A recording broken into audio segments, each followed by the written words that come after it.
常大人，你的病好了？下官在城内发现州衙私藏的大批粮食，已查封现场，并将捕头朱刚扣押。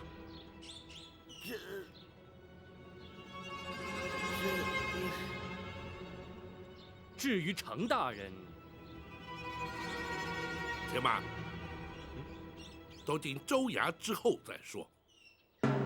包大人，汤同判，本府说的话，你可是没听见？是。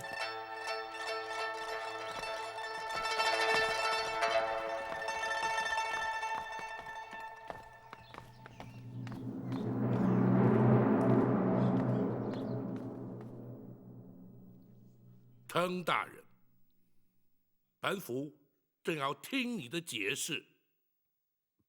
包大人，下官实在不知道该解释些什么。好，那本府就逐一询问。城郊湘军的冶炼厂究竟发生了何事？包大人，下官是和您一起到达现场，在此之前，下官未曾接到任何禀报。下官真的不知道。熔炉尚有余热，湘军正在进行什么工作？难道你也不知？也就是做些农具、兵甲之类的，不会有其他的工作。那却为何在现场发现遗留下来的新铸铜钱？包大人，这件事情下官的确不知道，也许是副指挥郑红干的。那郑红不见踪迹，连场内士兵也全无一人，只有地面留下血渍，又如何证实是郑红所为？包大人，只要找到郑红，下官和他当面对质，就可以证明下官与此事并无关联呢。那就等郑红出现之后，再来与你对质。是。大人，那郑红分明就是谭护卫。本府理当让陈大人有辩白说明的机会。陈大人以为如何？是，下官问心无愧。至于州衙私藏粮食之事，你又怎么说？包大人，这一定是朱刚偷偷犯下的罪行，下官一定查明惩处。可是朱刚说明明是你的主意，他只是奉命行事。包大人，朱刚一定是眼见唐大人发现了他的罪行，为求保命，所以诬陷本官。那请包大人明鉴呐。那就必须要陈大人与那朱刚当面对质了。可是朱刚一定会一口咬定是下官的主意。不必急，本府自会查明。唐同判，下官在。那朱刚如今扣押在何处？他暂时被下官扣押在通判府，由张龙、赵虎看管。那岂非于法不合？将他移来州衙大牢关押。但是，就交由陈大人负责看管，听候传唤。是，下官遵命。大人，朱刚只称程大人涉案，若是交由程大人看管，是不是不太合适？本府自有道理。程大人，下官在。你既然宣称与此事无关，倘若那朱刚脱狱而逃，或是因任何原因死在牢中，本府都将视为你蓄意杀人灭口，不但要追究官粮私藏之罪，而且要监办你杀人之罪，你可明白？下官明白。湘军副指挥郑红的下落，你必须立刻派人追查，同时发出海捕公文，将他通缉。朱刚暂押大牢，听候本府提审查明。是。只因在两岸真相未明之前，你难脱嫌疑。即日起，不许你擅离登州城，随时听候本府传唤。如若不然，莫怪本府将你依主谋罪嫌纠办治罪。是，下官遵命。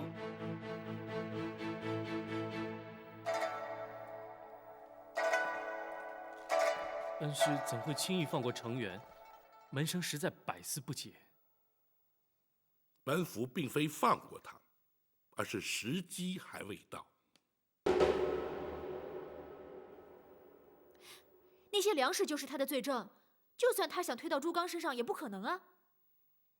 既然人证物证都已齐全，在超征粮食、官粮私卖、不法图利这些罪状上，他已难逃制裁，那又何必急于一时呢？大人把朱刚交由程元看管，又逼得程元非得保证朱刚的生命安全不可。此案的确已成定局，就看大人打算什么时候办他了。不错，战不动他，也于事无伤啊。大人，可是湘军私铸假钱一案，如果不马上追究程元，岂不是错过了大好时机？不，依本府推断，此案可能的确与程元无关。大人为什么认为与他无关呢？倘若私铸假钱，程元参与其中，又怎敢如此大胆，让本府去看演练场？如果他心知大人今天会去，昨天晚上毁灭所有证据，也不是没有可能。如果他心知本府今日必去，就不会留下假钱写字等物证，更不会杀了那些工匠，徒增本府对他的怀疑。再者，视察湘军是本府临时提出，他又怎会事先有所准备？难道真是郑红一个人干的？难说，可能连他自己都是在被人利用过后遭到灭口。本府将马汉留在现场，就是要他带着士兵，彻底循着写字清查。倘若程元并未涉及私铸假钱一案，恩师说时机未到，莫非是还想从他身上追查其他的罪状？不错，程元既然与李坤勾结，当然希望能够从他身上追查出李坤的罪行。展护卫在，必须辛苦你盯住程元的行踪，尤其是他与李坤之间的联系。属下马上去。不急，本府已派士兵乔装守在州衙，只要程元离开州衙一步，立刻会前来通知，到时候你再去不迟。是。若是那程元自知难以脱身，趁机弃官而逃，甚至孤注一掷，动用湘军不利恩师的话，岂不是难以收拾？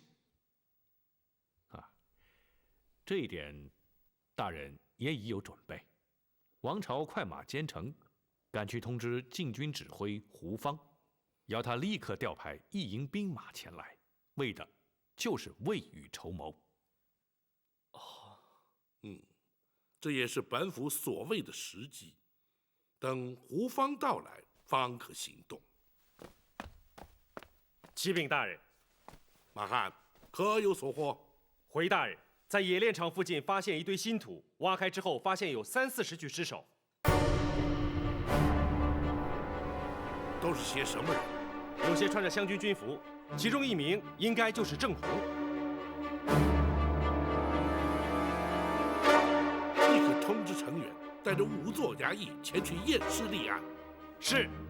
请展护卫随同前往盯住程元。是。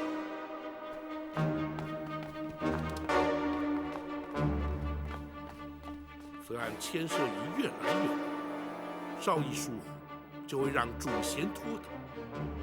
此事不可不慎。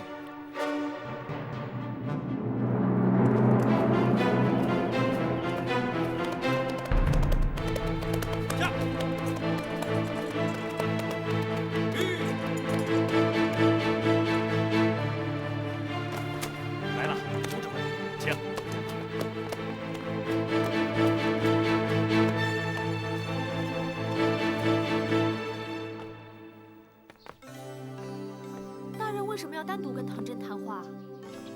大概是什么特别的事情要交代吧？希望大人不要因为他不听大人的话，擅自出面处理私藏粮食的事而生气。应该不会。我们都劝他不要出面，可他当时如果不出面的话，可能又会错过了机会。我明白。希望包大人不要责怪他，否则一定会打击他的自信心。展姑娘，我能否请教你一个问题？你问呢？算了，我还是不问的好。公孙先生，我的个性你应该很清楚，有什么话就直说，我不会怪你的。我是说，展姑娘可是对唐大人颇有好感。哎，展姑娘，冒犯之处莫要见怪。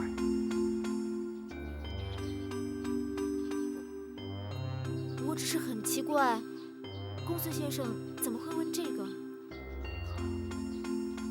展姑娘对唐大人关怀之情溢于言表，故而有此一问。那包大人和我哥呢？放心，这只是在下的观察。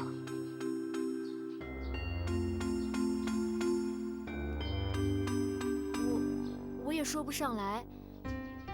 我的确对他很有好感，但是至于是不是真的动了心，现在来说还为时太早，连我自己都不知道将来会怎么样，就要看有没有缘分了。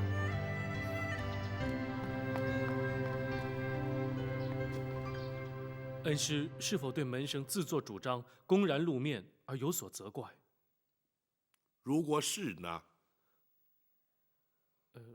门生愿意受罚。不，凡事皆要因时因势制宜，而不能一成不变。当时你若不出面，的确可能错失良机。你处理得很好，本府毫无责怪之意。谢恩师。本府将你单独留下，是要你随时做好接管州衙的准备。此话怎讲？程元犯法已是事实，一旦将他查办，登州势必群龙无首。你身为登州通判，临时监管战代势所难免。在朝廷派下新任知州之前，你是责无旁贷了。这门生阅历不足，恐怕难当大任。这就不对了。有谁在初当大任之时便是阅历丰富的？便是本府当初，莫不也是如此？只要一心为公，清廉自守，当可无碍。门生定当谨记恩师教诲。大人，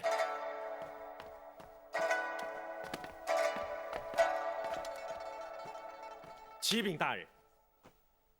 那程元见过尸首之后的情形如何？程元已将一干尸首验看处理，郑红的确是死者之一，是遭人利刃刺腹而亡。展护卫因何未返？展大人唯恐程元有所行动，不及赶去，所以暗藏州衙，随时监视。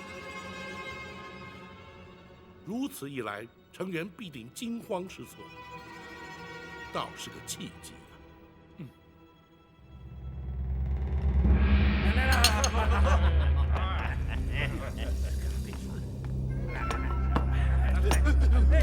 大人，大人，大人。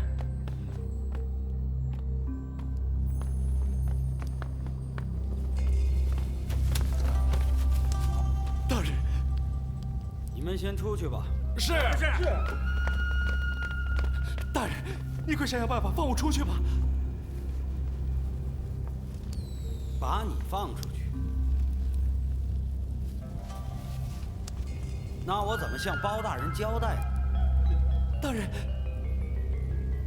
朱刚，你的胆子也太大了，竟敢瞒着我私自藏匿官粮。可是，这都是你交代的呀。有谁能证明呢？你，朱刚，既然你已经被抓住了，你就一个人承担下来，这样我还可以帮你照顾一家老小。如果你一定要把我给扯进来，只要我死不认罪，账还是会算在你的头上。你，不过到那个时候，可就没人照顾你的家小。大人，你不能这样对我。这些年来，我一直对你忠心耿耿。那你就继续对我忠心吧。可是，你一定要想清楚。大人，大人！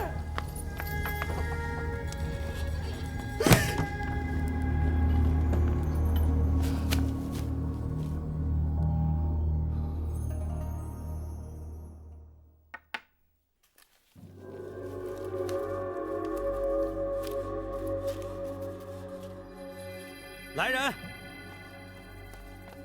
在。叫地铺最快的急脚地将这封信火速送往京城。是。哎，等等，叫他们直接送到太师府庞太师手中，他们见到信函封套自会通报。是。慢着，切记千万不要让任何人知道，立刻就去。是。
陈大人，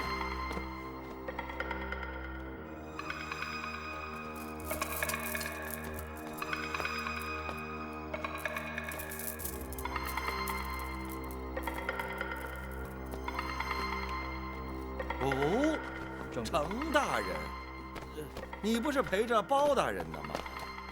啊，怎么有空到我这儿坐坐呀？庄主，下官实在是碰到了一个棘手的问题，不得不来见庄主啊。有什么事说？今天，包大人在西城外的冶炼厂里，发现有人私铸假钱。哦，什么人有这么大的胆？不止如此啊，连副指挥郑红和所有的湘军士兵全都被杀了。哦，还有呢？就这一件事儿，已经让下官感到棘手了。你身为登州知州，又兼湘军指挥，这件事让你头疼，你很难向包大人交代，所以下官才来跟庄主您商量。找我？找我管用吗？啊？难道说这件事儿就跟庄主一点关系都没有吗？程大人，这就奇怪了，你怎么会以为跟我有关系呢？可是，哎，你倒是提醒了我，私铸假钱，这个主意我怎么就没有想到呢？啊，你的登州湘军当中有这样的伪造人才，我们倒是应该好好的合作呀。这可使不得啊！这要是被抓住了，是非要杀头不可的。哦，程大人，那么我们过去合作的事情，都不是杀头之罪？不是，我是说，现在这个案子包大人盯得紧，我们就是要干，也不能现在干。对，你说的很对，那就等他们走了以后再说吧。啊，可是庄主，还有别的事情吗？下官私藏了一批粮食，被包大人发现了，他迟早要追查到我头上。不知道庄主能否帮助解决此事？程大人呐，你怎么连这种事情都能够做得出来呢？我倒是一直不知道。下官惭愧，这是你跟包大人之间的事情，我一个布衣百姓恐怕帮不上什么忙吧。可是庄主，您答应过我要帮我对付包拯的。哎，我指的是涉及到那些跟我合作的那些事情。这件事情跟我没关系，我也不会出面，我没有必要跟他作对啊。可是庄主，一旦我被包大人抓起来，那他势必会查到我们合作的每一件事的。程大人，我怎么听你说这话，好像是在威胁老夫呀？啊，不，我怎么敢威胁庄主？我这实在是……这件事情你自己想办法吧，我是无能为力了。庄主，庄主，程大人，你还是先回州衙吧。如果是包大人真的追查我们之间的事情，我们庄主一定会再想办法的。你还是先回州衙吧。庄主，好了，别想太多了。庄主，行了，好了啊，慢走啊，程大人，不送了。庄主，包大人真的在追查蒋钱的事，会不会？不要担心，你和段武把那些手下处理得怎么样了？段武已经把他们集合起来，马上就会把他们一起解决掉。这么快，留下就是祸害。是，庄主，程源的事情真的不管？当然不管，我们不能惹祸上身呐。要是他供出和我们合作的事情，他口说无凭，包拯动不了我。是。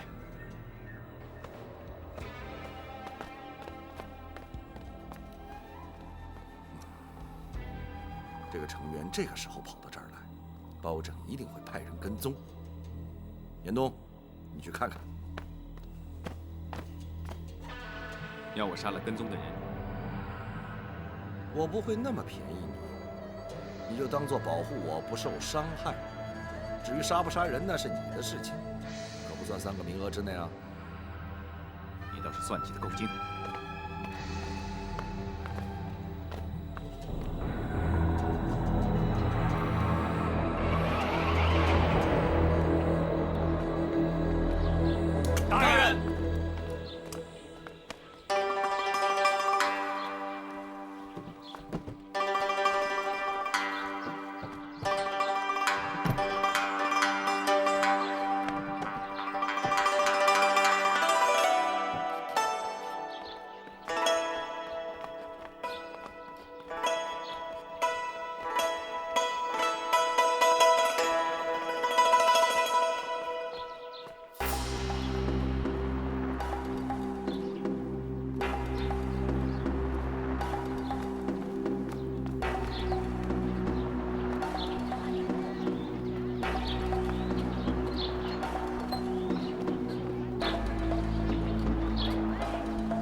为什么要跟踪我？你不是也在跟踪他吗？你是程源的人，他还不配。那你就是李坤的人。我不是李坤的人，我只是替他办事。那你为什么要跟踪我？让你不要再管李坤的事。凭什么我就要听你的？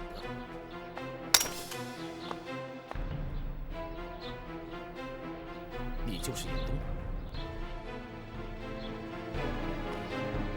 你认得？我不认得你。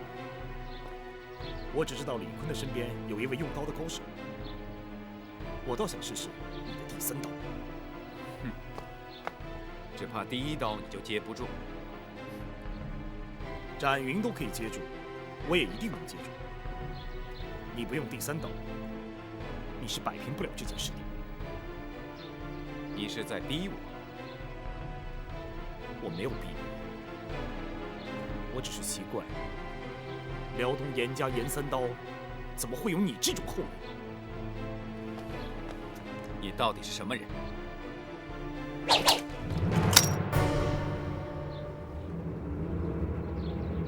你就是展昭。不错。想不到南侠展昭投身官府，跟了开封府的包大人。我更没想到严家的后人会跟李坤这种人。那是我自己的事，不用你管。你的事我当然管不着。可是辽东严家在江湖上的声望，从此成为江湖上的笑柄。你敢侮辱辽东严家？你连李坤这种败类都可以帮他，不用我侮辱你，你先侮辱了你自己。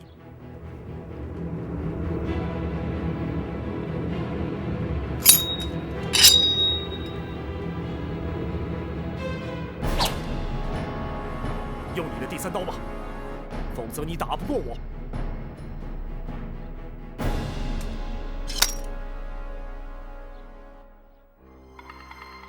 你我还没有到生死相搏的时候。不过你要记住，严3刀不是你想象的那样。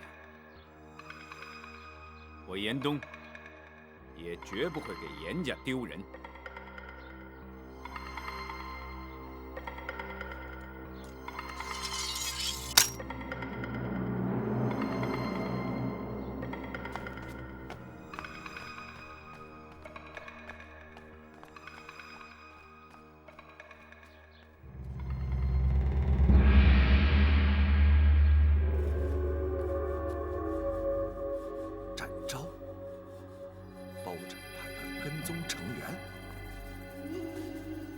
不错，他已经盯上你了。记得你说过，即使遇上展昭，你也能确保我的安全。我是说过，那就好。不过我自己不死也会重伤。那是你自己的事。不错。那是我自己的事。不过再要我动手对付别人的话，我恐怕就无能为力了。那好，就先别急着动他。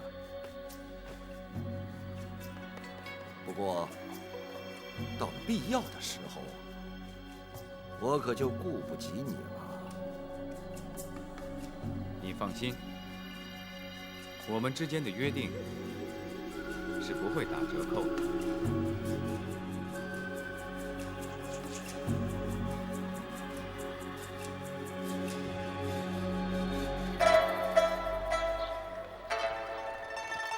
来，兄弟们多喝点，多吃点啊！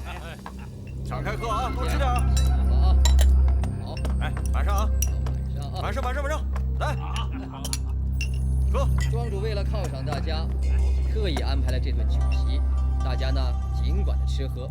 吃完之后呢，每人可以拿1贯铜钱。来，干了！来，兄弟们，来，听我说2句。迎宾楼正在歇业，楼里的厨房、伙计在上完菜之后，我把他们全打发走了。可是呢，楼上的姑娘却一个都没有离开。来，谁先喝完3杯的，谁就可以先上楼。好，来，喝，多喝点。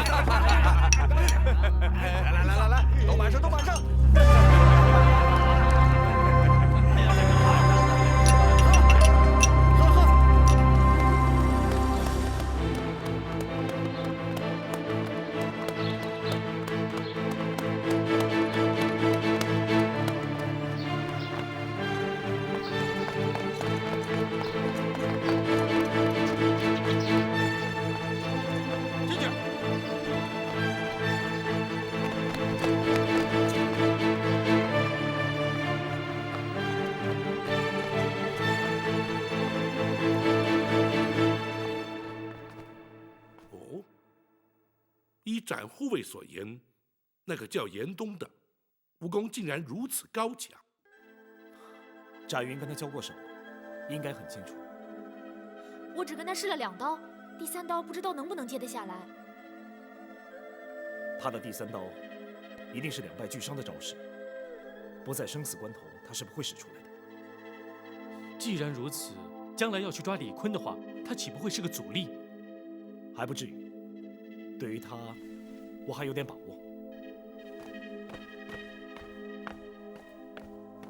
启禀大人，王朝回来了。启禀大人，胡方的兵马已经进城了。好，立刻前往州衙，将成员逮捕归案。是。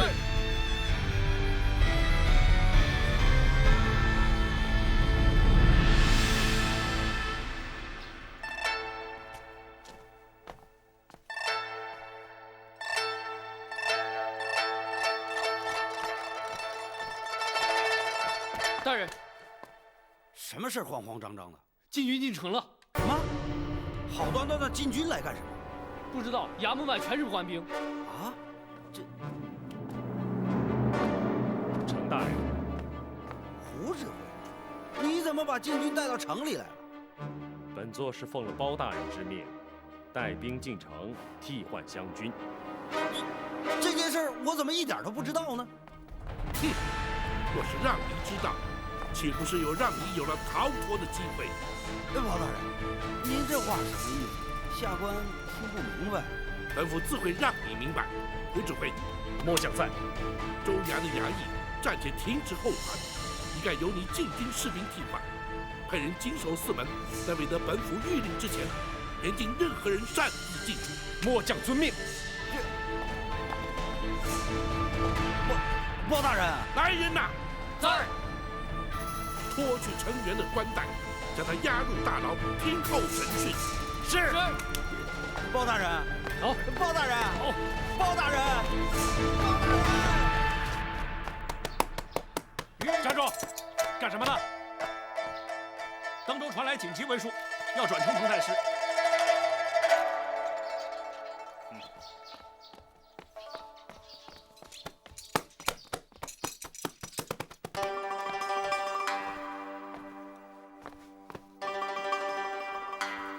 大人，这是登州我的加急信件。哦。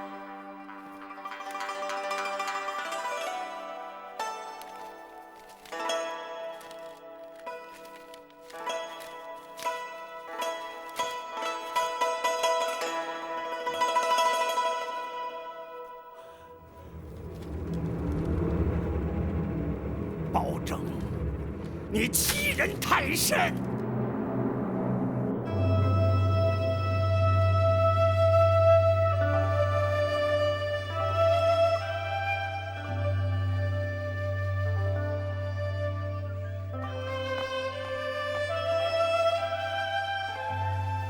启奏娘娘，什么事？庞太师求见。哦，快宣。是。请。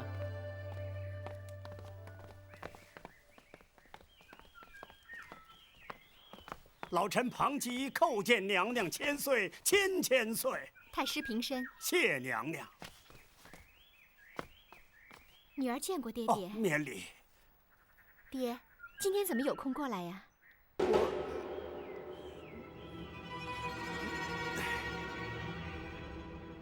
你们都退下。是。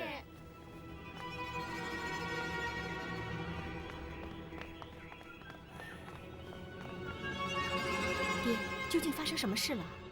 无论如何，你要救你表哥一命啊！啊，成员。走，走。进。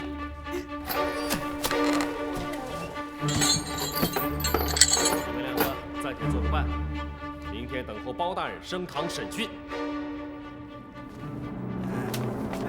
哎，大人，您怎么也关进来了？我哪知道啊？那你的老小又有谁来照顾啊？你，没想到你也会有今天吧？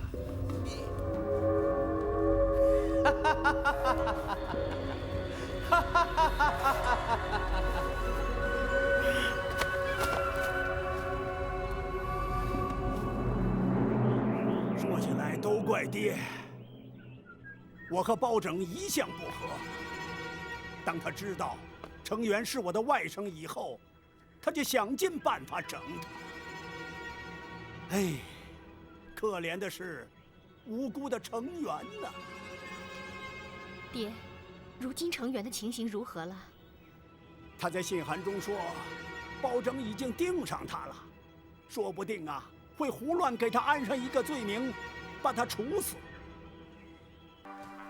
他是你姑姑的独生子，是你的亲表哥，难道你见死不救吗？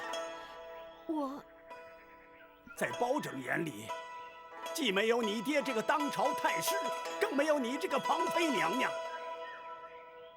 没想到啊，把你选进宫里，蒙受皇上的宠爱，结果是我们庞家家破人亡。爹，啊，算了算了，爹不为难你了，你也不要去求皇上了。程元他命中该遭此劫难，爹也无能为力。不过，爹这个当朝太师也不想当了，还是告老归隐吧，免得再牵连家里其他人。女儿啊，你要安心待在宫里，千万别再被包拯给害了啊！哎，爹回去了。爹，等一等，爹。程元虽然触犯了国法，可是他也是我的亲人呐，我也不愿见到他被处死啊。这除了求皇上，没有别的办法呀。女儿愿意试试看。皇上今天会在皇后娘娘寝宫，我见不到他。明天，最迟3-2天，或许能够求皇上颁下圣旨。到时候就来不及了。爹，就算皇上答应下旨，也需要一段时间呢。那这样，爹先去登州，能挡包拯多久就挡多久。你请到圣旨以后，就把皇上的金牌立刻送到登州啊。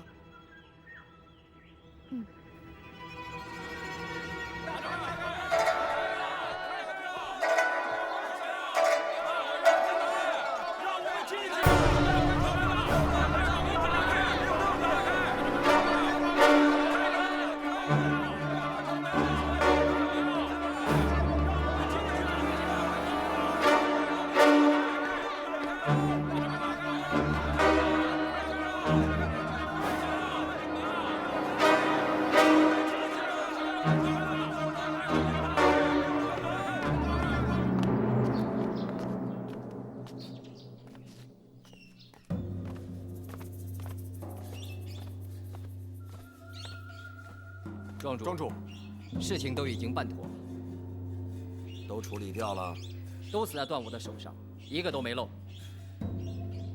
段武，别不高兴，人手不够，再补嘛。啊，刁赞在。从钱庄给段武先拨50贯。是，庄主。多谢庄主。别谢我。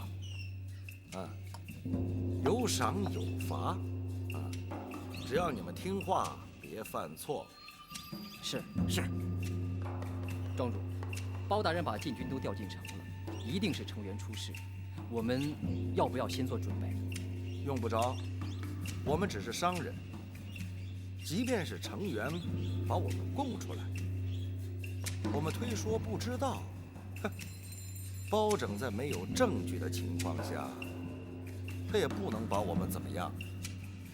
可是，毕竟有很多事情是明显的官商勾结呀。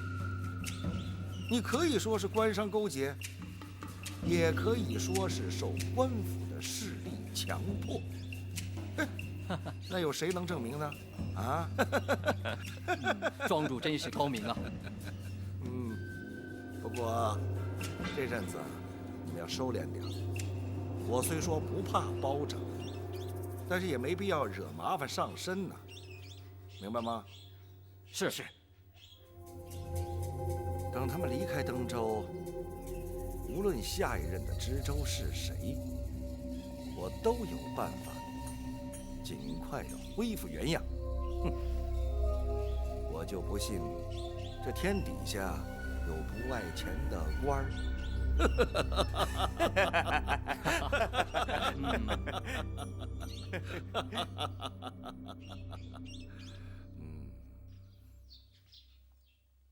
汤真，门生在。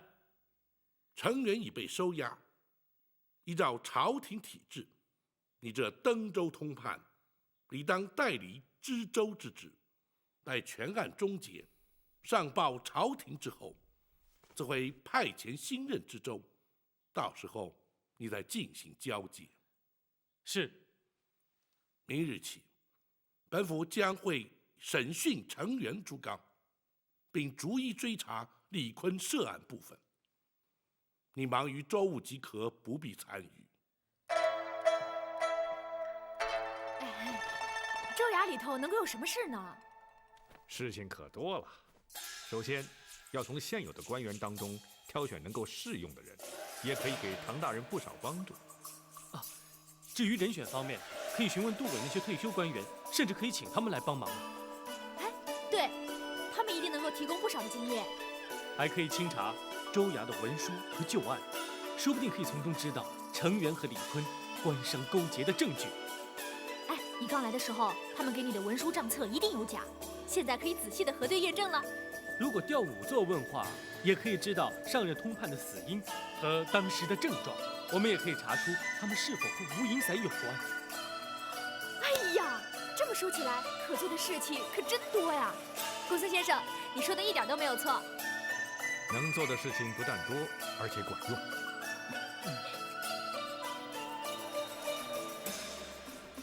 大人，看来唐真真的可以当一个不错的官。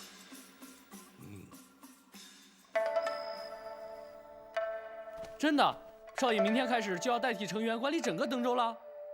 只是暂代，等新任知州派来之后，我还是干我的通判。那没关系，至少这段时间，除了包大人，少爷就是登州最大的官了。那又如何？只是责任变得更重罢了。少爷，这的确是好事啊！如果老爷在世的话，也一定会替少爷高兴的。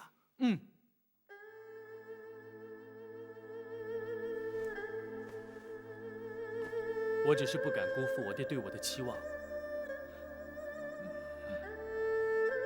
不过这些都要感谢包大人，如果不是他的话，我只是另一个中毒而亡的登州通判。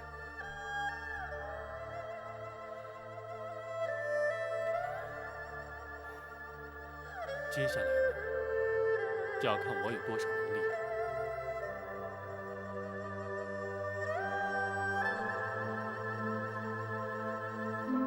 大人，像程元那样的官僚私卖、从中图利，会判什么样的罪？在我大宋律例之中，刑罚轻重不等。依这项罪行来说，罢官去职总是免不了的。啊，就这么便宜了他？还要是情节轻重，判他个5年到10年的刑期。哦，可是他的罪行不仅如此，大人，难道你打算只办他这一项罪行吗？当然不会。若依那些退休官员所言的罪行，程元只怕是死罪难逃。这还差不多，要不然岂不是让人愤恨难消？詹姑娘，刑罚的主要目的在刑事警俗，而并非单纯的出气泄愤。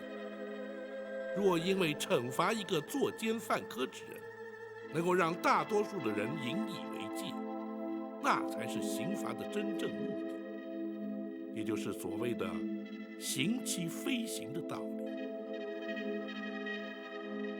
可是除了粮食问题之外，我们还没有掌握成员其他的罪证。如果现在把他关起来，其他的罪行又怎么追查呢？提得好，这就是本府要唐真接手州衙的原因。他可以从州衙的文书案卷之中查出有用的资料，我们也可以利用审讯成员之时，挖取更多的罪行。大人，成员跟李坤既然相互勾结，如今成员已经押在大牢，那李坤应该有所举动才对。不错，胡方的兵马守住城门，防止李坤逃出城外。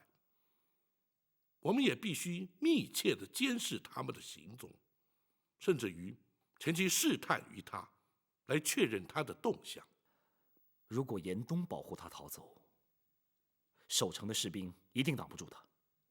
大人，还是我去盯着他吧，盯住严冬就没问题了。那就有劳展护卫。是。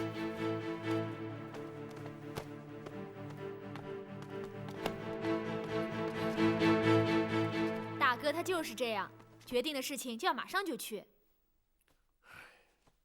自从展护卫跟随本府办案之后，想必不如在江湖之中来得惬意啊。大哥他心甘情愿，而且也做得很好。要是换作是我就不行了。哦，展姑娘虽然经验稍显不足，却已经难能可贵了。多谢大人夸奖。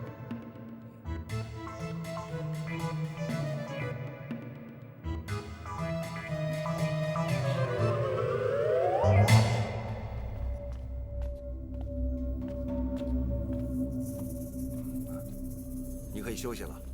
我在等你。等我？不错。我要知道，你是不是打算离开登州？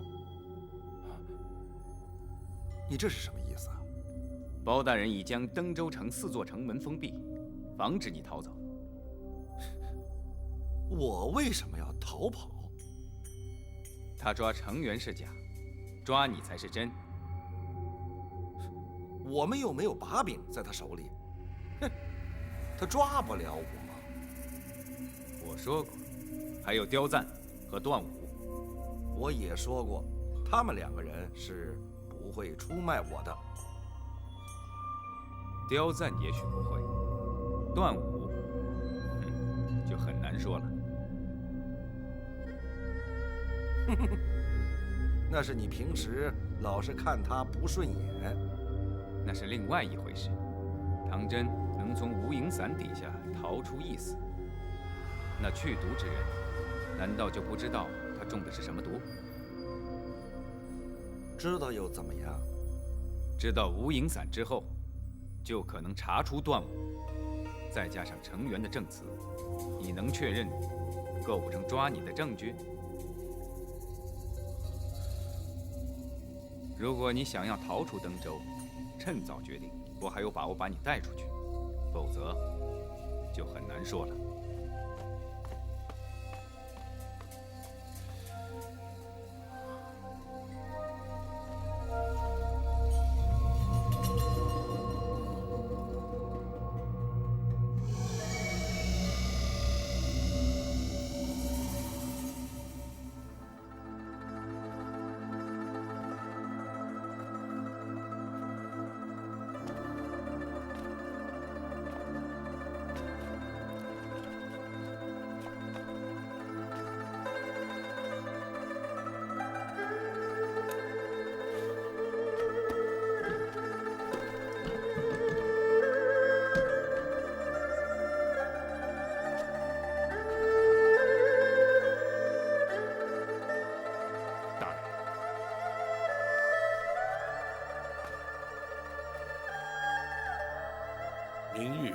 要审讯成员，你可都准备好了？都准备好了。明日必须对他用点策略，否则他不会轻易照顾。是，学生明白，学生也已经知会展姑娘了。那就好。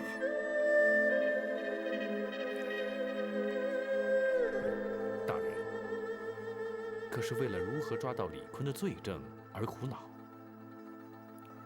不，虽然并不容易，但是只要花点心思，不难查出。本府担心的是成员。学生不明白，大人担心什么？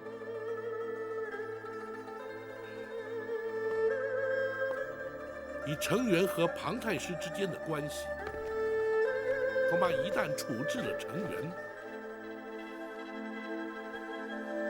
本府与庞太师之间的矛盾只会越来越深。大人是担心遭人非议，误以为大人是蓄意针对庞太师，而将成员治罪的。不，本府执法一生，向来对事不对人。若是计较人眼，也不会办案至今。对本府而言，只要问心无愧，毁誉得失都无足轻重。既然如此，大人又何须顾虑呢？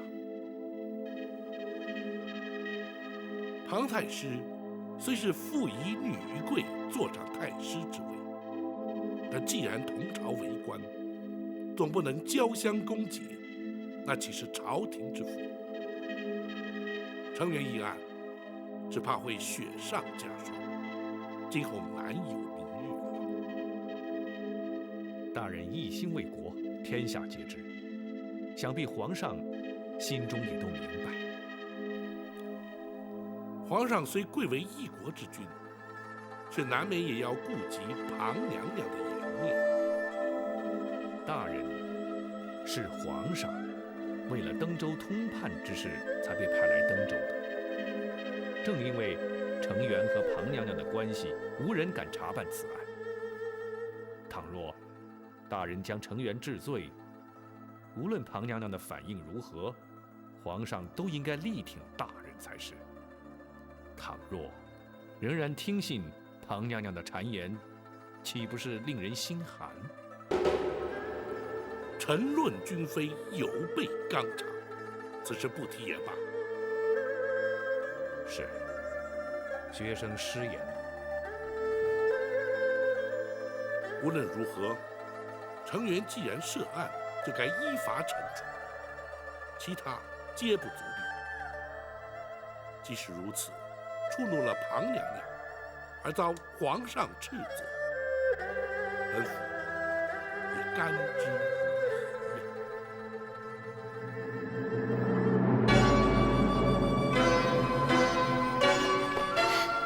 请皇上做主。爱妃，皇上。爱妃，你这是干什么？来，快起来。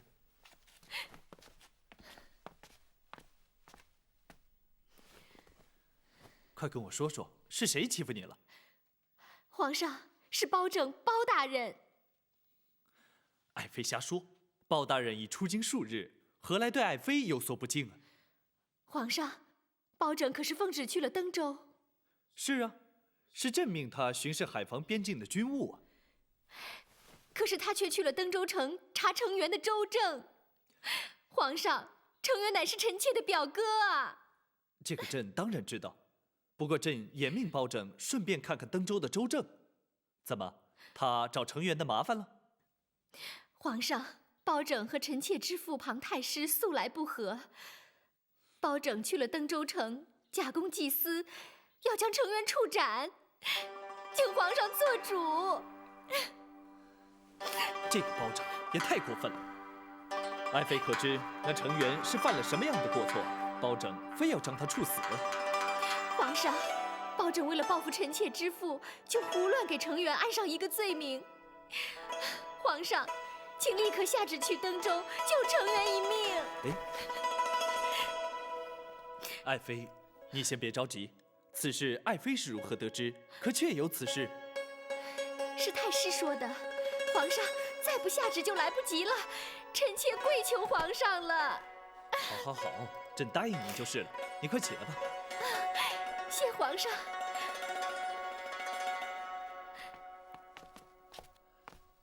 来人，在。宣王丞相进宫。是。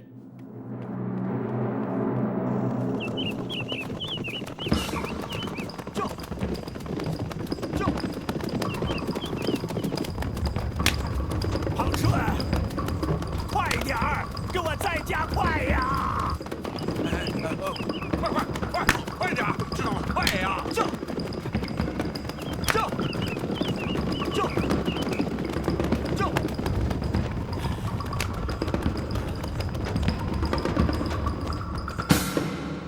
皇上决定要下旨去登州。不错，朕不能让包拯真把程远给杀了。可是，王丞相，包拯在离京之时，你可曾按照朕的旨意交代过他？回皇上，老臣的确交代过包大人，叫他无论如何依法而行，查出登州，通判一案。好，朕让他查案，他却杀人，你说朕能不下旨阻止他吗？皇上，或许那程元的确是犯下了死罪呀。不，庞太师却说他有假公济私、报复之嫌。皇上，老臣敢与性命担保，包大人绝不会假公济私、公报私仇啊！朕当然也知道，包拯绝不至如此，怎奈……皇上莫忘了，当初皇上下旨令包大人前往登州，就是因为朝中百官无人敢查，无人敢办。如今包大人查出那程元有罪，而皇上却又下旨不让他办。所谓君无戏言呐，老臣唯恐皇上会因此而失信于臣呐。王丞相，你先起来吧。谢皇上。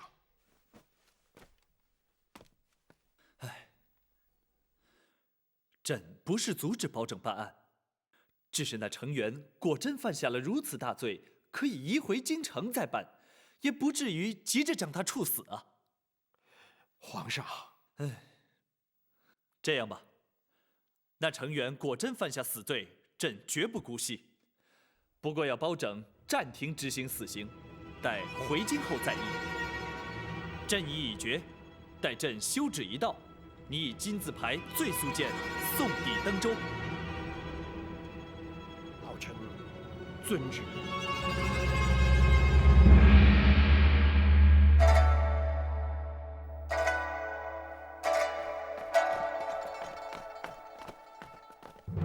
跪下！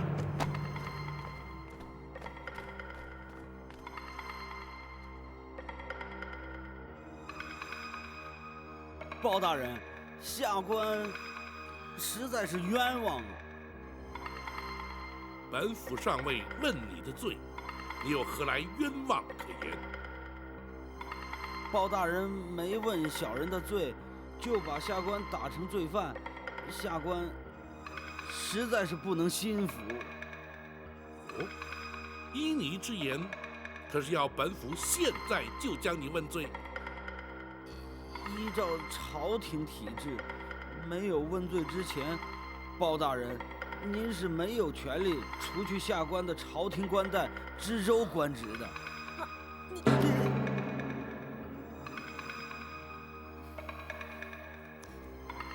好，既然如此，本府就传令升堂审讯。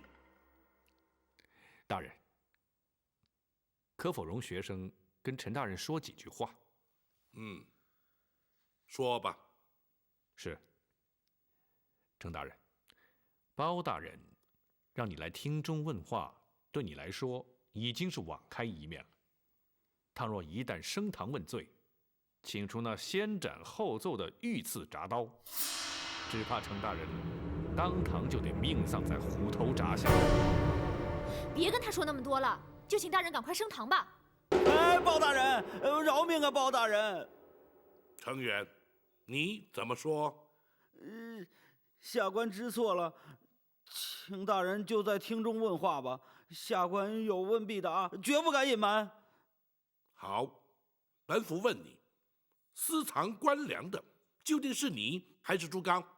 是朱刚，下官并不知情啊。胡说！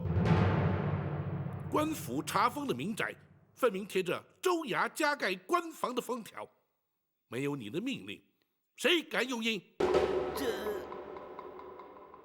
衙中的捕快衙役，虽说是朱刚下令搬运粮食，然而却有多人指认。见你前去查看，你又岂能推说不知？下官，朝廷规定缴粮多少，你抄征又有多少，不难从州衙文书账册与农村农户缴粮记录比对查出，你又怎敢抵赖？包大人，下官知错了，下官是一时起了贪念，下官坦白认错，还请包大人从轻发落。从轻发落？哼！以本府之见，你是死罪难逃。包大人，下官纵使有罪，也罪不至死啊！超征粮食，贪赃图利，或许罪不至死，然而你却仍旧犯下必死之罪。大人，本府问你，唐真唐大人所中之毒是谁下的？这下官不知啊。徐谦徐大人又是如何死的？他是寿终正寝的，公孙先生验过尸的。当时我就已经知道，徐大人是死于无影散之毒，只是没有告诉程大人罢了。啊！还有那前任通判陆星，以及好几位退休官员之死，恐怕你也难逃罪嫌。包大人，这个小人不知啊，这都是李坤派人干的。展姑娘，这李坤可是你曾向本府提及的钱庄庄主。是啊，这位四海钱庄的李庄主，好像和程元的关系非比寻常啊。不，小人一向是以官府身份同他往来的。不论你是以何种身份与他接触，你又怎会知晓是李坤派人下的毒？难道是你与他同谋，或者根本就是你支持下毒？不是，包大人，我实话实说，那都是因为他们妨碍了我跟李坤生意上的合作。我询问他该如何处置，是李坤自己说要毒死他们，小人实在不是主谋啊。那李坤又是派何人下毒？阴沟毒坊的段武。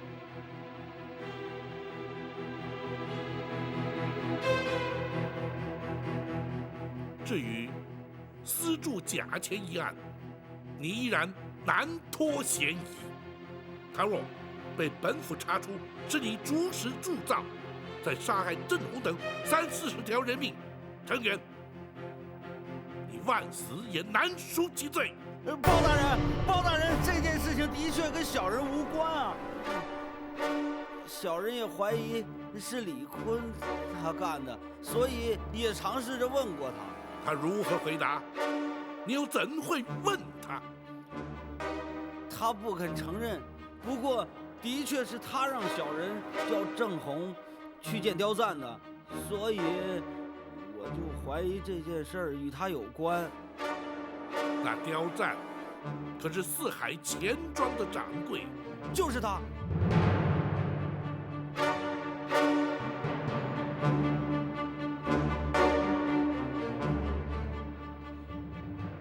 程远，你的的证词，本府将会作为呈堂证供。你可明白？小人明白，还请包大人从轻发落。哼，公孙先生，学生在，让他画押。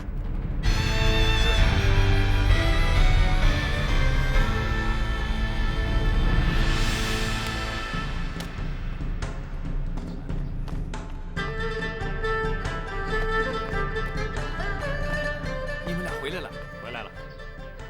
老管家，包大人是不是已经回府了？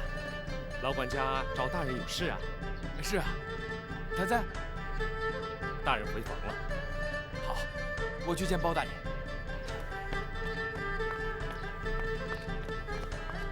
他又急什么呀？他那么高兴，应该没事。包大人，包大人，包大人，包大人，包大人，唐福来叩谢包大人。快起来吧！谢包大人。你因何要谢本府？少爷能保住性命，又能暂代知州增加历练，全仗包大人的提拔。不，并非本府提携于他，朝廷规制本该如此，就看他是否能够尽心尽力了。一定能。本府也确信他不会有负所托。等全案结束之后，少爷就可以安心待在登州了，同时又可以把少夫人迎娶过来了。少夫人，唐大人娶亲了？这是老爷生前定的亲事。少爷服丧3年之后，先进了礼部，接着又来到了登州，一直没有时间成亲。包大人，到时候你一定要来参加他的婚宴了。好，本府一定参加。是。唐福告退。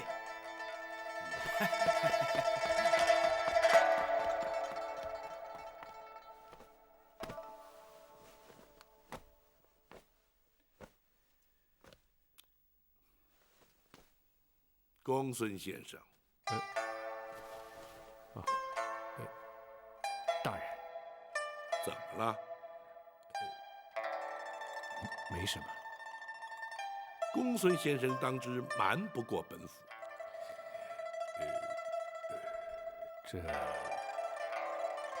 唐真是否娶亲，又怎会让公孙先生如此震惊呢？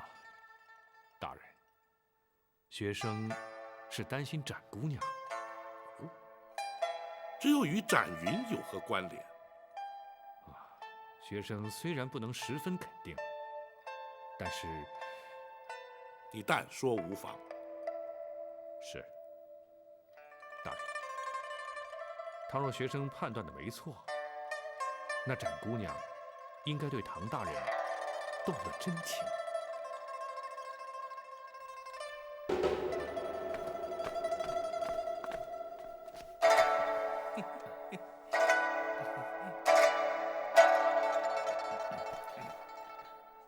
诸位大人，唐大人，成员贪赃枉法，已被包大人扣押待审。登州由下官以通判之职暂代知州，处理州务，特请诸位大人前来稍作说明。唐大人接掌登州，乃是国家之大幸，登州百姓之大福啊！是。下官年轻识浅，阅历不足，尤其对登州州务更加欠缺了解，希望诸位可以多多的帮忙。不敢。唐大人，那成员既已被收押，就该立即审讯，依法定罪才是啊。是，包大人已传他问过话，如今尚需搜集成员的罪证，方可定罪宣判。下官请诸位大人前来，就是希望能够多加协助，尽快取得他的罪证。是啊。唐大人，您放心，我等虽然年纪老迈，可是一旦做起事来，绝不会输给年轻后生的。是啊，唐大人，请放心。好，那就有劳诸位了。不必客气。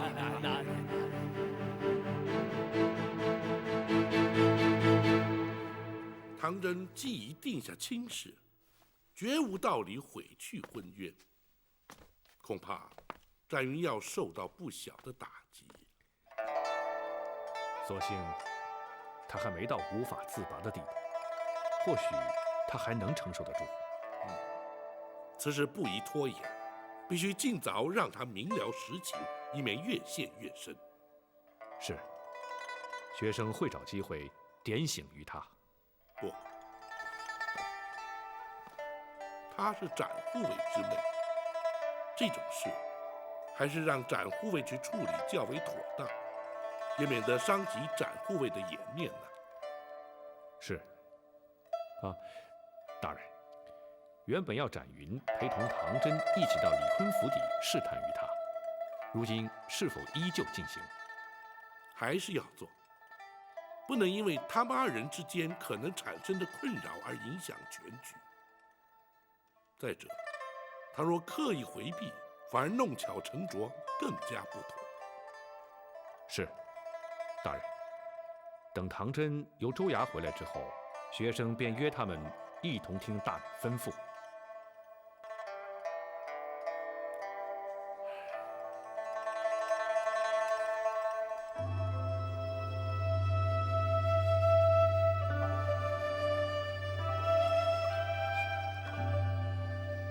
老管家，你没见到少爷在州衙里的神气的样子，简直让人佩服的没话说。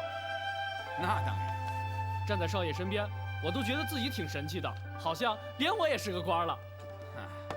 如果让你当了官，老百姓就倒霉了。哎，老管家，你就那么瞧不起我？不是我瞧不起你，当官没那么容易。像程元这样的官，不就是杀人的刀吗？唐福说的没错，官员掌管着朝廷赋予的权势，若是不能知所节制，并且长存为民谋福之心，稍有不慎，就会成为朝廷百姓的祸害。我知道少爷绝不会这样的。不但我要时时警惕，你们呀也要随时的督促我。当然，更加不许你们仗势欺人、胡作非为了。是。唐真。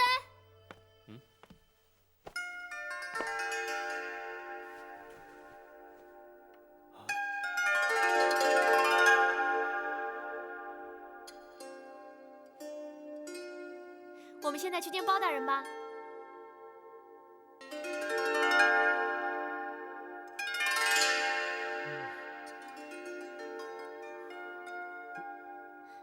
你们三个人干什么？不认得我了？是展。哼，现在可以叫我展姑娘了。展姑娘，你怎么又换回来了？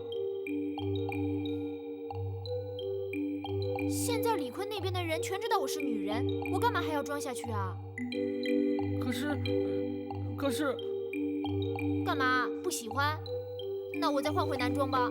哎，别，还是这样好，还是这样好。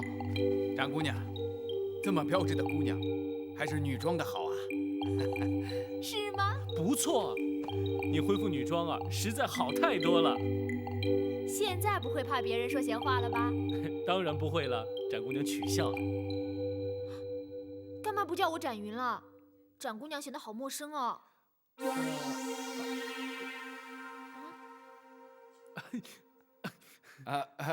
展姑娘，你别误会，少爷有点不习惯。那还是叫我展云吧，不然反而是我不习惯。是。还愣在那儿干嘛？赶快去见包大人呢！是。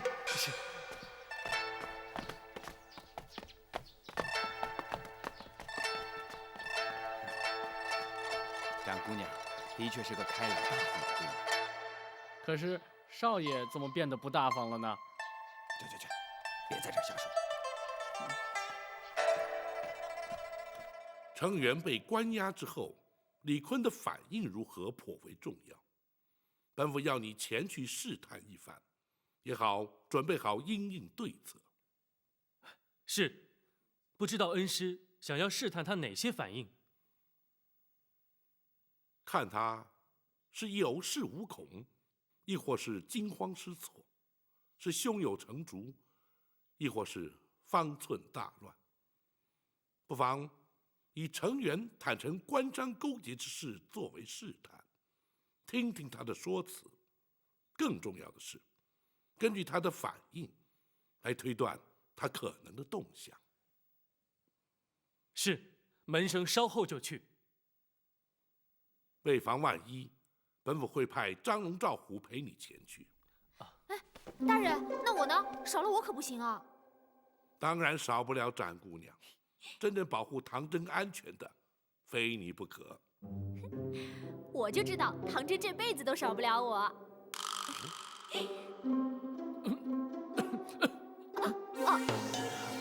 我说，我。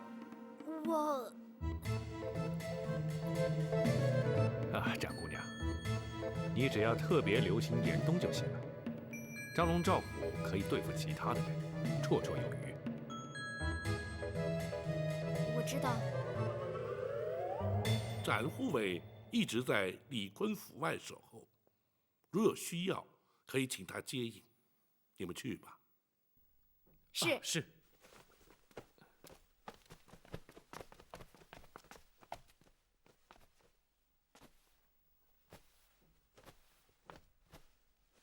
展云什么时候恢复了女装啊？不但如此，他还刻意修饰打扮了一番。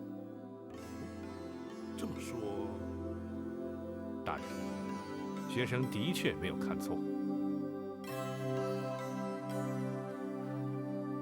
但愿他那率直的个性，能够帮助他度过这一段情过。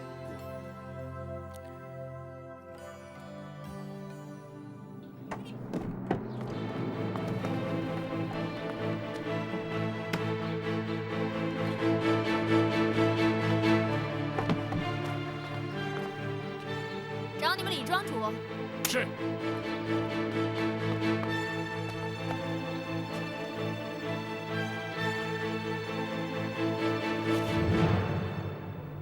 唐真要见我，请他进来。是。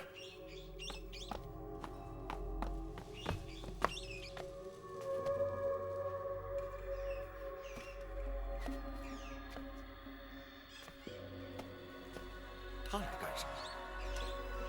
如果要抓你，来的必定是包大人。哼，他根本就没有证据抓我。哼，我倒要看看他打的是什么主意。几位里边请。请。哎呀，唐大人，哈哈，稀客稀客稀客呀！请，请坐，请坐。哎呀，哈哈哈哈哈！李庄主，这位是展云展姑娘，你还记得吗？啊，记得，当然记得。不过，展公子却变成了展姑娘。不管是公子还是姑娘，我想李庄主都不太愿意见到我吧。哎呀，展姑娘的言辞还是那么的犀利无比呀。哦，那要看是对什么人了。哎，这说得好，说得好。不知唐大人过府有何指教啊？程元阴暗被压，想必李庄主必有所闻吧？哦，竟有此事，老夫还是真的不知道。不管你是不是知道，从今天开始，登州州衙已由本官暂代管辖。今天特来告诉李庄主，那要恭喜唐大人了。那李庄主是不是要像对程元一样，给唐大人也在钱庄里开个户头啊？展姑娘此话何解？